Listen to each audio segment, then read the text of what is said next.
সম্মানিত Facebook viewers, আসসালামু আলাইকুম। এখন আমি খুব গুরুত্বপূর্ণ একটা বিষয় আপনাদের সঙ্গে শেয়ার করব। আপনারা যারা খামার করতে আগ্রহী তারা অনেক সময় ফেসবুক বা ইউটিউবে বিভিন্ন ধরনের ফ্রি পরামর্শ আপনারা পেয়ে থাকেন যে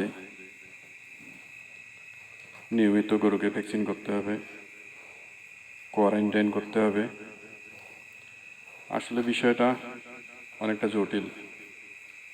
এমন কিছু সময় আসে যে সময় আসলে এগুলো করার সুযোগ বা সময় কোনোটাই হয় না।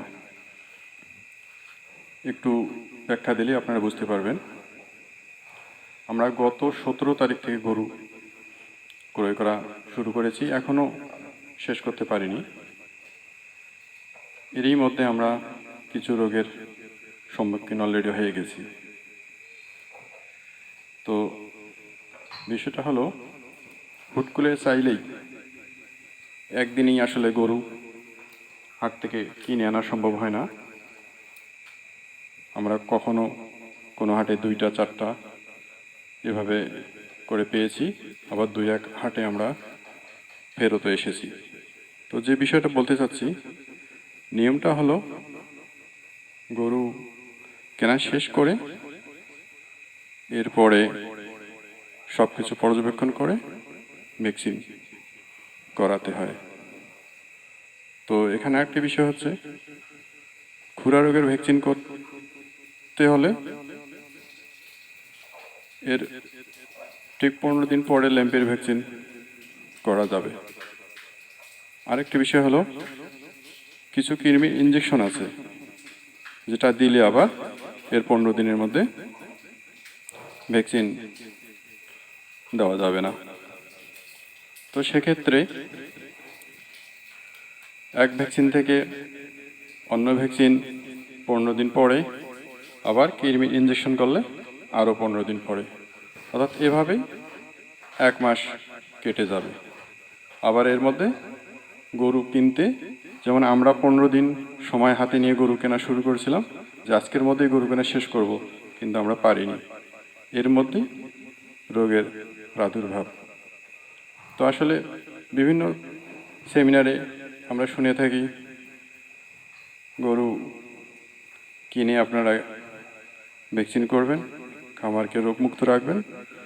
তো আসলে কিছু কিছু সময় কালবৈশাখী ঝড় যেমন আসে, অনেকটা তেমনই কিছু কিছু খামারিদের কপালে এরকম দুর্দশা আসে যে ওই সময় বুঝে ওঠার আগেই অনেক সমস্যার সম্মুখীন হতে হয় বা ওনারা হয়ে পড়ে, যেমন আমরা হয়ে পড়েছি।